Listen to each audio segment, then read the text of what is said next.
우리는 6월 호국 보훈의 날을 보내면서 우리의 신앙을 위해 목숨을 아끼지 않은 믿음의 선진들에 대해서 지금 살펴보고 있는 중입니다.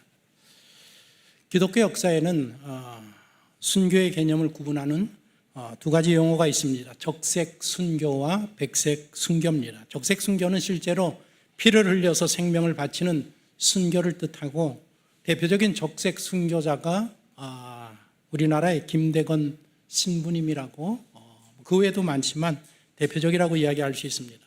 백색 순교는 피 흘려서 죽지는 않지만은 세상에 살면서 철저히 자기를 부인하고 주님을 위해서 헌신하는 그런 일생을 산 사람들을 의미합니다. 대표적인 백색 순교자로 최양업 신부님이라고, 1호 신부님이 김대건 신부님이고 2호 신부님이 최양업 신부님인데, 그 신부님을 들고 있습니다.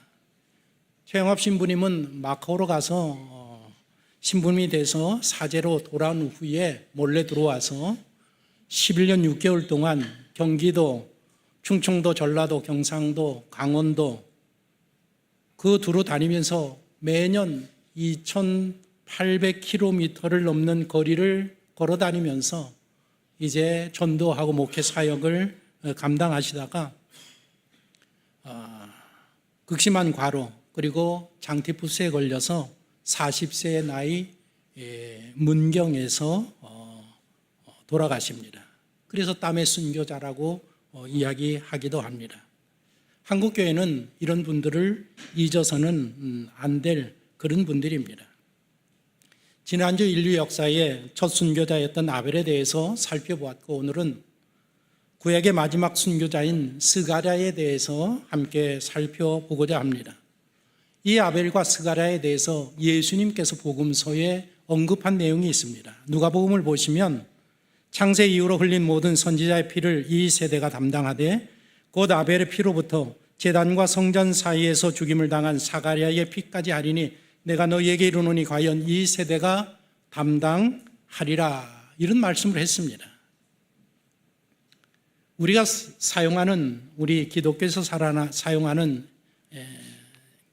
구약 성경과 히브리인들이 사용하는 성경에는 그 배열 순서가 다릅니다. 기독교 성경은 구약이 창세기에서 말라기까지 되어 있는데, 유대인들이 사용하는 히브리 성경은 창세기로 시작해서 역대하로 끝납니다. 39권의 배열이 다릅니다. 여기 지금 복음서에서 말씀하신 예수님께서 아벨의 피에서 스가랴의 피까지라는 이 말은 구약 창세기 시대부터 구약의 그 역대하, 그러니까 구약의 전 역사를 걸친 모든 순교자의 피를 뜻하는 말이 아벨의 피에서 스가랴의 피까지라는 그런 의미가 담겨져 있는 그런 말입니다. 스가랴는 어떤 사람인가? 그의 아버지는 대제사장이었습니다. 어머니는 유명한 여호사밧 왕의 딸로, 그러니까 남유다의 공주였었습니다. 그런 집안에서 태어난 아들입니다.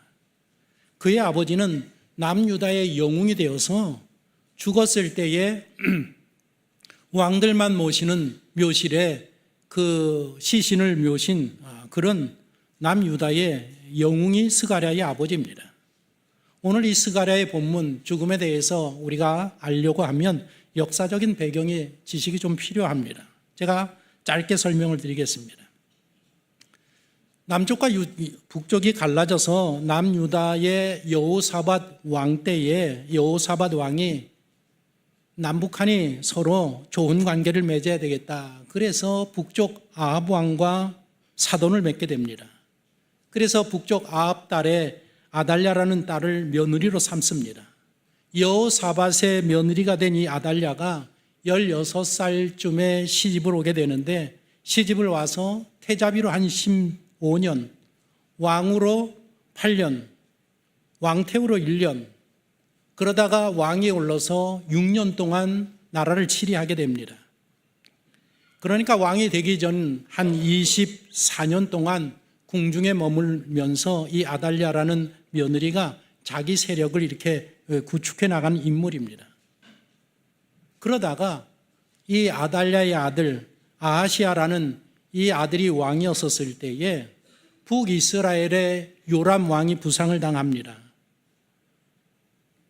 그래서 서로 이렇게 사돈도 되고 형제지간도 되는 그런 사이인데, 그 요람 왕을 병문안 갔을 때에 마침 북쪽에서 예후라는 장군이 구테타를 일으킵니다. 반란을 일으켜서 이 요람 왕을 죽였는데, 그 방문하는 길에 예후 장군을 만나서 이 아달랴의 아들 아하시아가 죽임을 당하고 맙니다. 그렇게 이 아하시아라는 왕은 1년 정도밖에 통치를 하지 못합니다. 자기 아들이 북쪽 자기의 친정에 갔다가 예후라는 장군에게 죽임을 당했다는 그 소식이 남유다에 들려지자마자 이 아달랴라는 며느리가 어떻게 했는가 하면 반란을 일으키고 구테타를 일으켜서 다윗의 왕손들, 후계자들을 다 싹 다 죽입니다. 어린 손자들까지 다 죽입니다.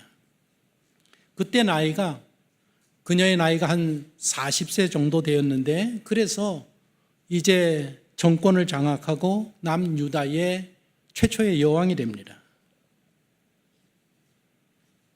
이때 이 아달랴가 다윗의 혈통을 다 죽이고 자기의 살아있는 어린 손자들을 다 죽일 때에 스가랴의 어머니가 요아스라는 한 살 된 이 왕자를 몰래 빼내어서 성전으로 도피시킵니다.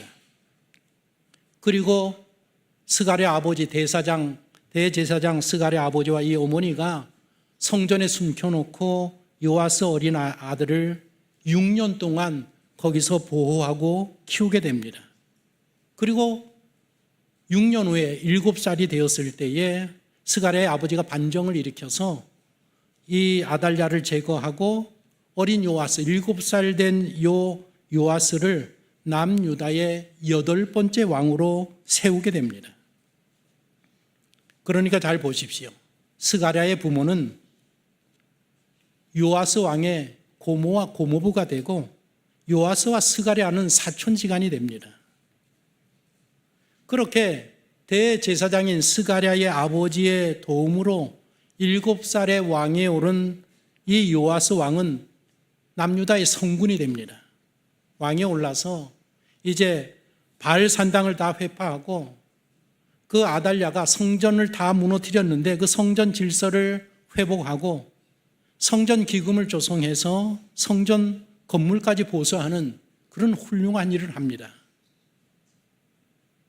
그렇게 30년 동안 이 스가랴 아버지의 도움으로 성군의 자리에 있게 되다가 30년 후에 스가랴 아버지가 죽습니다. 130의 나이로 죽습니다. 죽자마자 이 요아스가 정치권 이 권력들에게 휘둘리면서 하나님을 떠나게 되고 우상을 섬기는 왕이 되고, 그 남유다가 완전히 부패하고 우상을 섬기는 그런 민족이 됩니다. 하나님께서 가만히 계시겠습니까? 하나님께서 선지자들을 보내십니다. 하나님은 반드시 우리가 잘못하면 사람을 보냅니다. 믿음의 사람을 보내서 경고하게 하고 알아듣게 하고 여러 가지 방법으로 돌아오게 지금도 그렇게 역사하십니다. 하나님께서 선지자들을 많이 보내셔도 요아스가 듣지 않습니다. 지도자들이 듣지 않고 백성들이 듣지 않습니다. 그러자 하나님께서 이 스가랴, 대제사장 아들인 스가랴를 보내서 그들에게 외치게 합니다. 본문 29절을 보십시오. 이에 하나님의 영이 제사장 여호야다의 아들 스가랴를 감동시키매, 하나님의 영이 제사장으로 있는 여호야다의 아들 스가랴를 감동시켰다고 했습니다. 감동시킨다라는 말은 이게 원어로 라빗이라는 단어인데 옷을 입다라는, 이런 옷을 입히다라는 그런 뜻입니다. 우리가 기도할 때 성령의 두루마리를 입혀주십시오, 그런 기도들을 많이 하는데, 바로 하나님께서 이 스가랴에게 성령의 두루마리를 입히셔서 모든 백성들과 왕과 지도자들에게 올라가서 경고하고 바른 말을 하게 하고 예언을 하게 하셨다라는 것입니다. 그래서 높은 곳에 올라가셔서 이렇게 이야기합니다. 너희가 어찌하여 여호와의 명령을 거역하느냐? 너희가 어찌하여 스스로 형통하지 못한 길을 걷느냐? 너희가 여호와를 버렸으니 여호와께서도 너희를 버리셨느니라. 그 이야기를 듣는 요아스 왕, 지도자들, 정권, 그리고 일반 백성에 이르기까지 마음이 상합니다. 하나님 앞에 버림받은 민족이 되었고 심판받으리라는 그런 이야기를 하는데 그 누가 좋다고 하겠습니까? 이들이 다 모여서 바른 말을 하는, 하나님의 말을 전하는 스가랴를 죽여야 되겠다. 그렇게 모의하고 제사장이 하나님 앞에서 예배를 준비하고 집도하는 성전뜰에서 돌로 쳐 죽입니다. 스가랴는 그렇게 죽음을 맞이하게 됩니다. 히브리어로 된 성경을 영어로 번역하고 지금 이 한글로 번역하고 그래서 우리는 지금 번역판을 씁니다. 히브리어를 유대인들이 다 사용하는 게 아니라 예수님 시대에 히브리어를 사용하는 사람은 소수였었고, 왜냐하면 포로로 잡혀갔다가 다 고국으로 돌아왔기 때문에 그 팔레스타인 지역에서 사용하는 아람어를 사용했습니다. 그래서 백성들을 위해서 이 구약 성경, 히브리어로 된 구약 성경을 그들이 사용하는 아람어로 번역한 성경이 있는데 그 성경을 타르굼이라는 성경이라고 이야기합니다. 타르굼 성경입니다. 그 타르굼 성경에 요 스가랴의 죽음에 대해서 기록한 내용이 있는데 어떻게 기록했는가 하면 이렇게 기록을 했습니다. 너희가 대속죄일에 성전 안에서 여호야다의 아들 스가랴를 제사장이 선지자라는 이유로 그가 너희를 책망했다는 이유로 살해한 것처럼 주의 성소에서 제사장과 선지자를 살해한 것이 합당하냐? 번역이 약간 좀 다르긴 한데 이 내용을 보면 더 구체적으로 무엇이 표시되어 있는가 하면 스가랴를 언제 죽였는가 하면 대속죄일에 죽였다라고 기록을 하고 있습니다. 언제 죽였다고요? 대속죄일. 유대인들에게는 7명절이 있습니다. 중요한 명절입니다. 유월절, 무교절, 초실절, 칠칠절, 나팔절, 대속죄일, 초막절 요 7가지 절기를 1년에 지키게 됩니다. 요 나팔절이라는 절이 10월 1일인데 유대인들에게는 요 나팔절 10월 1일이 새해입니다. 우리나라로 따지면 1월 1일이 시작됩니다. 이렇게 나팔절 1월 1일이 10월 1일이 시작이 되고 10월 10일이 대속죄일입니다. 대속죄일은 어떤 날인가 하면 온 백성들이 하나님 앞에 지난 한 해 지은 모든 죄들을 용서받는 날이 바로 요 10월 10일 대속죄일입니다. 이 날을 위해서 새해를 맞이하는 10월 1일부터 10월 10일까지 9일까지 그들이 회개하고 그들이 애통해하면서 거룩하게 지키다가 10월 10일 대속죄일이 되면 하루 종일 아무것도 먹지 않고 금식하면서 하나님 앞에 죄 용서함 받기 위해서 기도를 합니다. 이 날은 어떤 날인가 하면 대제사장이 1년에 딱 한 번 지성소에 들어가서 예배드리는 그런 날입니다. 모든 백성들의 죄를 다 가지고 지성소에 들어가서 송아지의 피로 제사를 드리면서 1년 동안 지은 모든 백성들의 죄, 나라의 죄를 다 용서함을 받는 날이 바로 대속죄일입니다. 그날 죽였다라는 것입니다.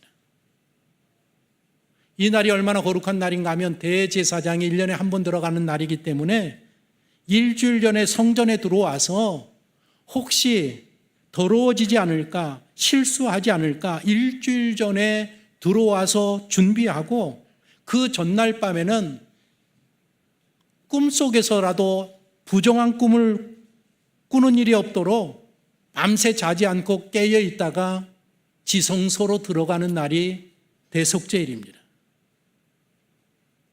그래서 하나님 앞에 희생제사를 드리고 죄 용서함을 받고 나오는데 죄 용서함을 받은 표시가 나타났다고 했습니다. 어떤 표시인가 하면 성전뜰에 염소 2마리를 가지고 한 마리는 잡아서 하나님 앞에 드리고 한 마리는 그날 이제 광야로 데려가서 풀어주는 그런 의식이 있습니다.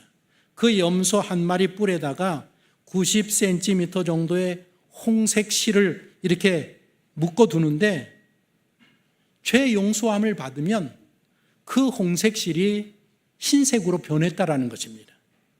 그리고 성전 벽에도 똑같은 90cm의 홍색 실을 걸어놨는데 하나님이 모든 백성들을 용서한다라는 그런 표시로 그 두 가지의 홍색 실 모두가 다 흰색으로 변한다라는 것입니다. 그런 가장 거룩하고 중요한 날 제사장이자 선지자인 스가랴를 성전뜰에서 돌로 쳐 죽였다라는 것입니다. 오늘 본문을 보면 성경은 뭐라고 이야기하는가 하면 이 요아스 왕이 스가랴의 아버지의 은혜를 기억하지 아니하고 자기를 한 살에 살려주고 7살의 왕으로 만들어주고 30년 동안 보필해서 성군을 만들어준 그 스가랴 아버지의 베푼 은혜를 기억하지 아니하고 선지자이자 제사장인 그의 아들 스가랴를 죽였다라고 고발을 하고 있습니다. 그렇게 스가랴는 성전뜰에서 돌에 맞아 죽어가면서 하나님 앞에 이런 기도를 합니다. 여호와는 감찰하시고 신원하여 주옵소서. 우리 같이 한번 읽어보십시다. 여호와는. 여기 신원한다라는 말이 무엇인가 하면 밝힐 신자에 원통할 원자를 써서 내 원통함을 밝혀주시고 해결해 주신다는, 풀어주신다라는 그런 뜻입니다. 그가 돌로 맞아 죽을 때, 성전뜰에서 죽을 때에 마지막 기도가 무엇인가 하면 하나님 이 나를 감찰하시고 나의 이 억울함을 하나님 꼭 풀어주십시오라고 마지막 기도를 남기고 그가 순교했단 말입니다.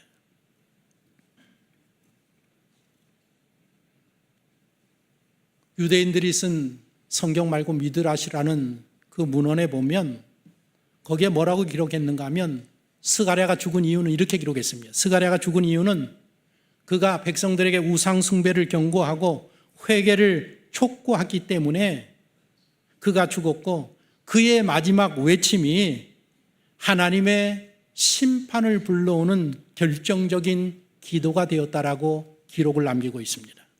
탈무드에도 남겼습니다. 뭐라고 이야기했는가 하면 무고한 의인의 피를 흘린 죄가 얼마나 중대한 것인지 그리고 그 죄가 민족적 재앙으로 어떻게 이어졌는지를 보여주는 상징적인 사건이다. 스가랴를 죽임으로 말미암아 이스라엘 민족에게 큰 재앙으로 이어졌다라고 이야기하고 있습니다. 랍비들이 쓴 문헌에도 이렇게 말합니다. 스가랴의 죽음은 단순히 역사적 기록을 넘어 의로운 자를 박해한 대가는 반드시 민족적 심판으로 되돌아온다. 모든 유대의 문헌들이 스가랴의 죽음을 무엇으로 연결하는가 하면 이스라엘 나라의 멸망과 예루살렘 성전의 회파와 연결되어지는 직접적인 원인으로 이스라엘 역사는 그렇게 이야기하고 있다는 것입니다.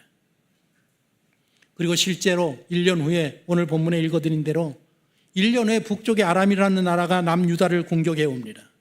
이 전쟁으로 말미암아 남유다의 지도자들, 방백들이 다 죽임을 당합니다. 모든 재물을 다 강탈해 갑니다. 요아스가 전쟁에 나갔다가 이 왕이 전쟁에 나간 왕이 죽을 부상을 입고 치명상을 입고 남유다로 후송되어 옵니다. 침상에 누워서 치료받다가 신하들이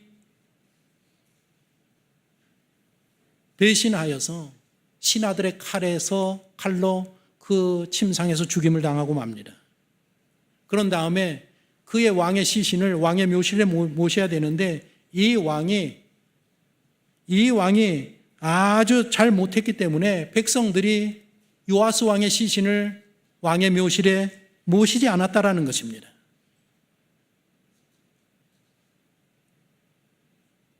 탈무드에는 두 가지 종류의 탈무드가 있는데 예루살렘에서 기록된 탈무드에는 스가랴의 죽음을 어떻게 기록했는가 하면 스가랴를 제사장의 뜰에서 죽이고 그의 피를 들 짐승의 피처럼 취급해서 흙으로 덮지 아니하고 방치해뒀다라는 것입니다. 선지자가 피 흘리고 죽였으면 당연히 그 피 묻은 땅에 흙으로 다 덮어서 이게 없애야 되는데 그렇게 하지 아니하고 짐승의 피처럼 하찮게 여겨서 그냥 놔두었다라고 탈무드에 그렇게 기록을 했습니다. 저 바벨론, 포로로 잡혀가서 생활했던 그 바벨론 지역에서 쓴 탈무드에는 무슨 이야기를 하는가 하면 이 유다가 바벨론에 의해서 멸망을 당할 때 그 군대 장관이 누구였었는가 하면 느부사라단입니다. 느부사라단이 공격해서 예루살렘 성을 함락합니다. 함락하고 들어가서 성전뜰에 들어갔는데 그 성전뜰 바닥을 보니까 피가 막 거품을 내면서 끓고 있는 것을 보았다라는 것입니다. 유대인들이 기록해 놓은 역사입니다. 그래서 이 피가 무슨 피냐 물어보니까 유대인들이 제물을 하나님 앞에 드리다가 흘린 피입니다라고 거짓말을 했습니다. 그래서 이 느부사라단이라는 장군이 짐승을 죽여서 짐승의 피와 그 피를 대조해 보니까 거짓말이 들통이 났습니다. 그랬더니 그들이 뭐라고 하는가 하면 이렇게 이야기했답니다. 옛날에 우리에게 심판을 예언했던 그 제사장이자 선지자이자 재판관이었던 스가랴를 우리가 이곳에서 죽였습니다. 그리고 그의 흘린 피가 수년 동안 땅으로 가라앉지 않고 이렇게 남아 있습니다. 부글부글 끓는 그 피를 보면서 느부사라단이 그 피를 달래기 위해서 사내들이네 유대인들의 요즘으로 말하면 국회의원들을 싹 다 잡아 죽이고 제사장들을 죽이고 청년들과 어린아이들을 그 자리에서 수만 명을 그 자리에서 죽였답니다. 그럼에도 불구하고 그 끓는 피가 이게 멈추지 않자 느부사라단이 뭐라고 했는가 하면 스가랴여 내가 당신의 백성의 최고의 정예들을 다 죽였습니다. 그래도 당신의 그 분노가 멈추지 않습니다.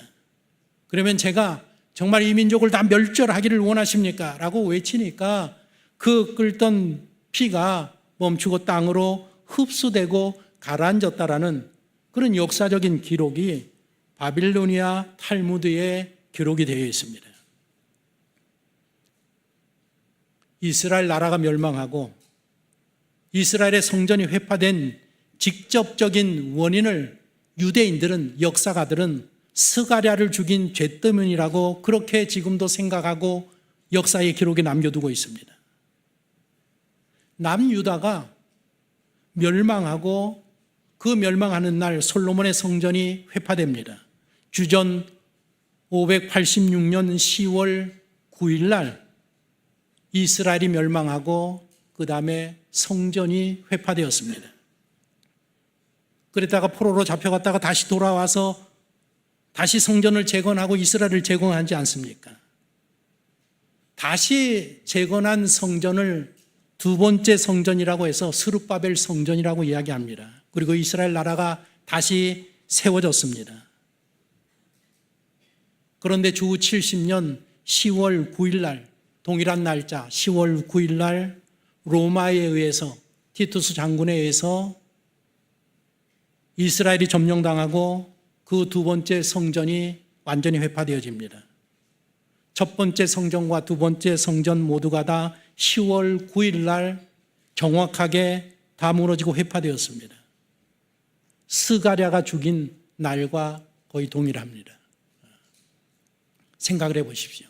10월 10일은 가장 거룩한 날이고 대제사장이 그 지성소에 들어가는 날입니다. 그날 죽였겠습니까? 그 전날 10월 9일 날 죽였을 겁니다. 불꽃 같은 눈으로 살아계신 하나님께서 그 나라를 그렇게 심판하셨다라는 것입니다. 우리나라에서도 이런 일이 일어났습니다. 우리 한국교회를 보십시오. 하나님의 은혜로 불과 140년 만에 언더우드 아펜셀라 개신교 선교사가 들어온 그때로부터 40년 만에 대한민국 교회는 이렇게 세계에서 가장 큰 교회들, 가장 부흥하는 단시간에 이런 역사를 이루었습니다. 하나님의 은혜로 이루었습니다.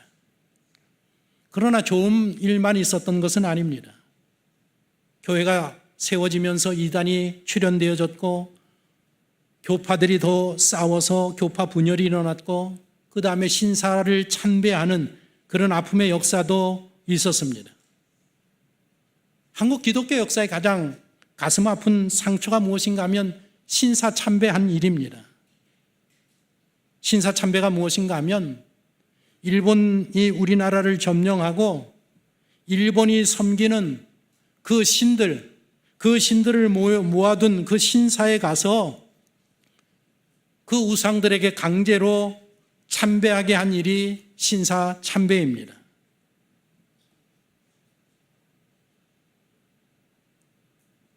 일본 나라가 믿는 종교는 신도라고 하는데, 신도라는 것은 일본 순수 그 민족 종교입니다. 그 신도를 보면 신화도 섞여 있고 자연적인 신앙, 애니미즘, 그 다음에 샤머니즘, 조상 숭배 같은 것들이 다 혼합된 그런 신앙입니다. 신도에서 섬기는 신이 몇 명인가 하면 800만이 넘습니다. 우상의 나라입니다. 더 쉽게 이해하면 천황을 신으로 섬기는 그런 나라, 그런 종교라고 이해하면 됩니다. 우리나라를 점령하고 들어와서 강화도 조약을 맺고 본격적으로 그 신사를 우리나라 여기저기 막 세우기 시작합니다. 1910년 한일 합방을 하고 나서 신사 참배를 우리 민족에게 강요하기 시작했습니다. 그리고 우리 앞에 보이는 저 남산에다가 대표적인 조선 신궁을 거기다가 세웠습니다.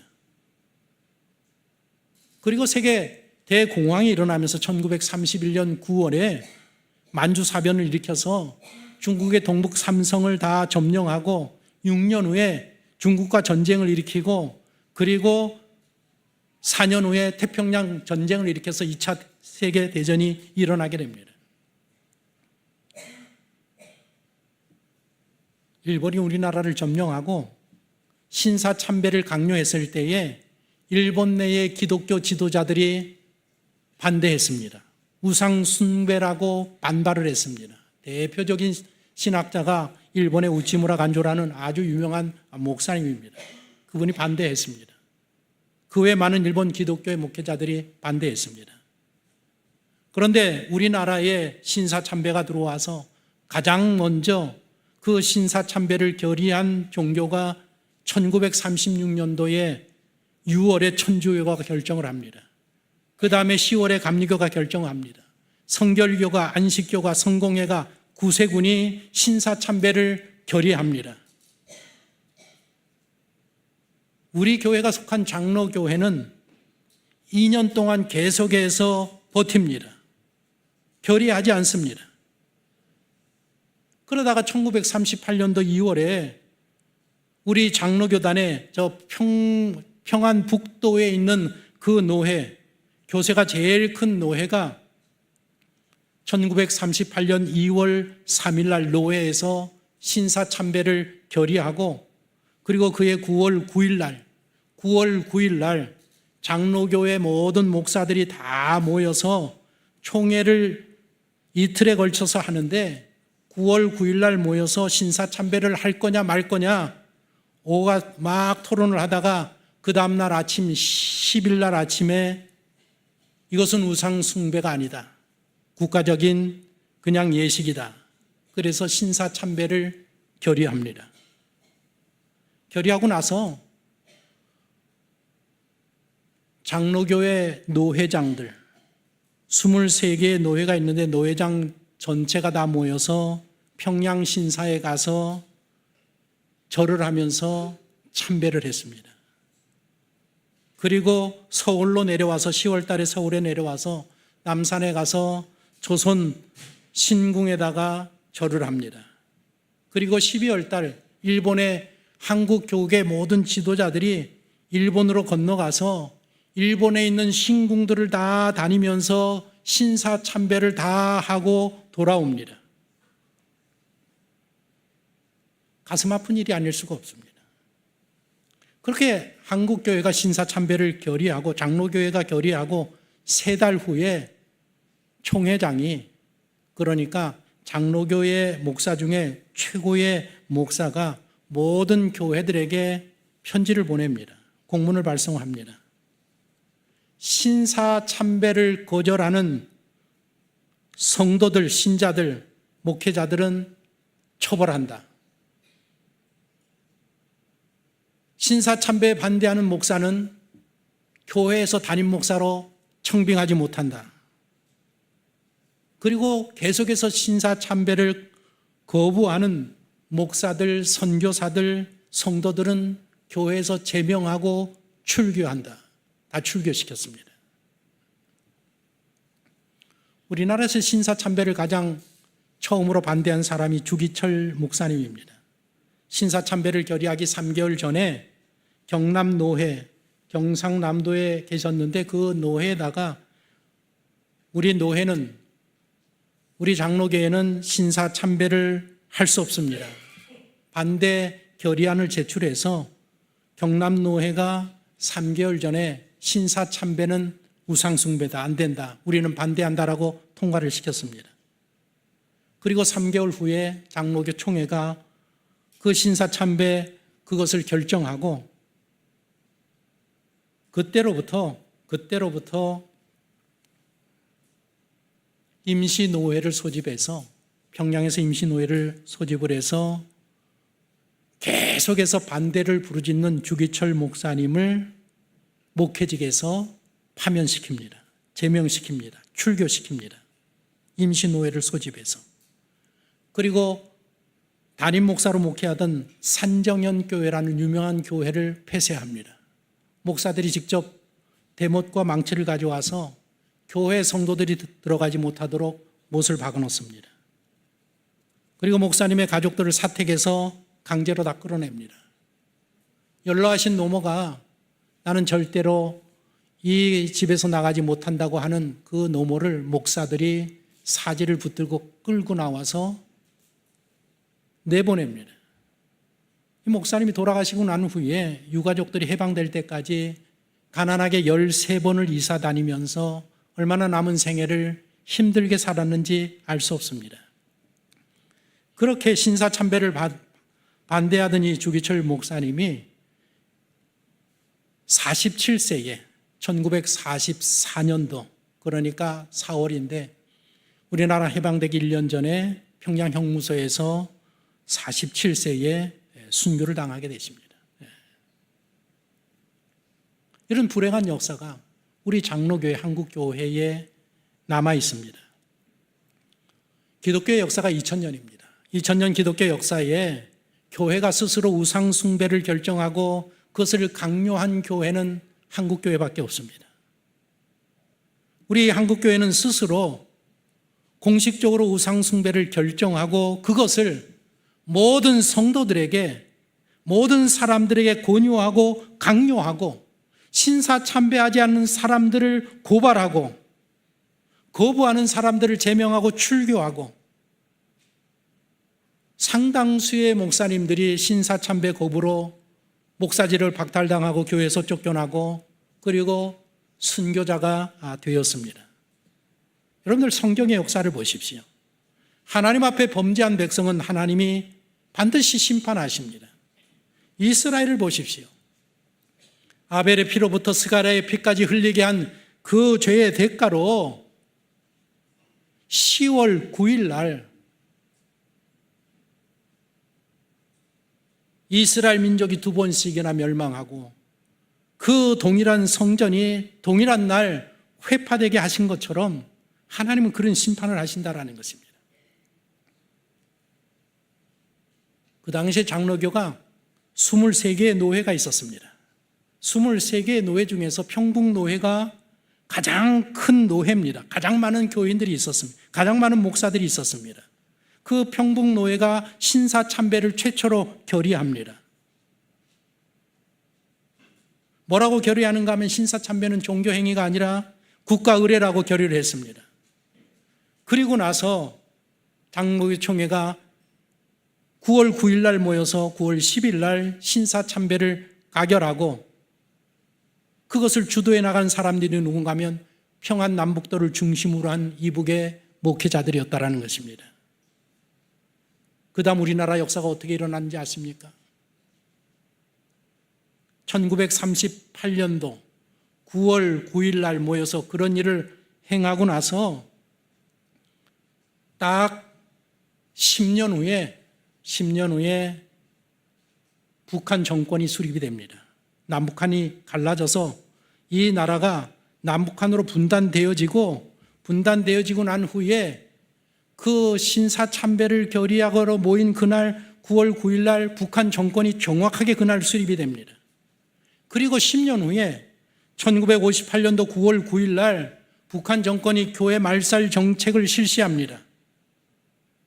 이스라엘 백성들이 바벨론 포로에 끌려가서 고통을 당하는 그 고난을 북한의 모든 성도들이 당하게 됩니다. 교회가 다 폐쇄당합니다. 성도들의 재산이 다 몰수당했습니다. 성도들이 고발당해서 감옥에 갇히고 요독 수용소에 보내졌고 수많은 사람들이 순교의 피를 흘리게 됩니다.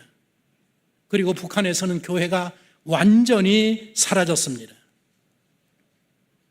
오늘 대한민국 교회가 이렇게 부흥하게 된 그 출발점이 어딘가 하면 평양의 장대현 교회라는 토마스 선교사가 그 지난주에 얘기했듯이 성경책을 던진, 그래서 그 성경책으로 도배한 그 주막이 이게 장대현 교회가 되고 1907년에 한국교회 부흥의 역사를 일으킨 그 교회가 9월 9일 날 문을 닫게 됩니다. 폐쇄하게 됩니다. 그리고 장대현 교회가 세워졌던 그 언덕을 만수대라고 북한 정권이 개명을 합니다. 뭐라고요?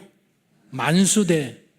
그 만수대에 지금 20m의 높이의 김일성 동상이 떡하니 세워져 있습니다. 그 교회의 자리에.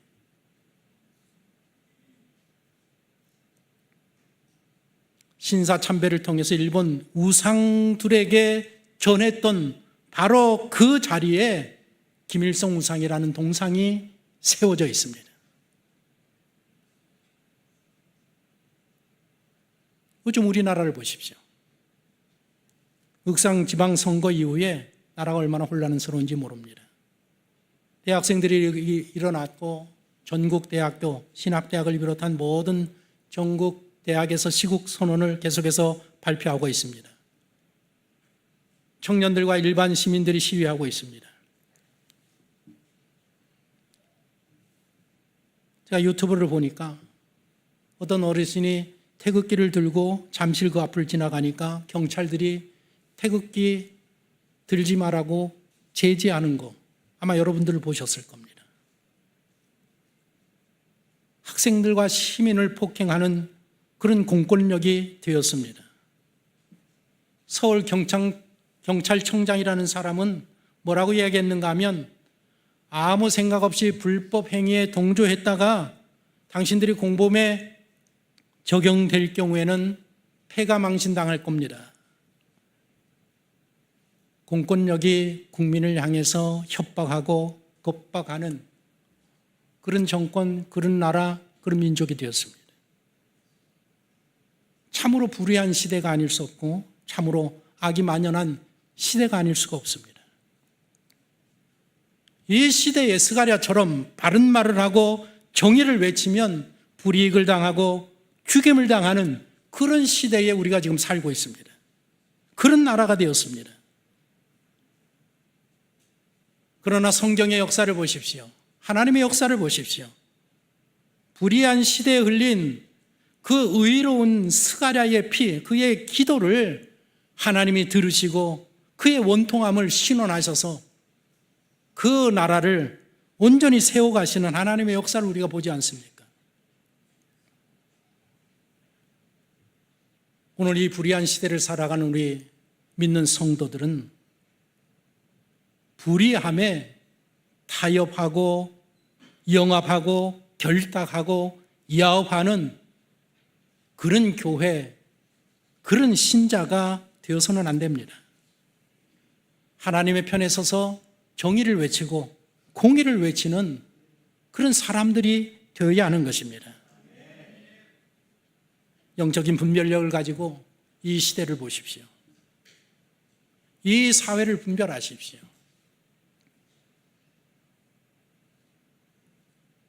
우리가 어떤 자세를 가지고 어떻게 이 나라와 이 민족을 다시 회복하고 하나님 앞에서 주신 은혜를 하나님 앞에 영광으로 돌릴 것인가를 깊이 생각하면서, 그러나 반드시 살아계신 하나님은 거룩한 성도들의 흘린 피를 신원하시고 그 신원을 통해서 하나님의 나라를 이루어 가시는 살아계신 하나님을 믿고 이 나라와 민족을 위해서 기도하고 정의를 위해서 세워지는 그런 교회와 그런 성도들과 우리 모든 대한민국의 국민들이 되어야 될 줄로 믿습니다.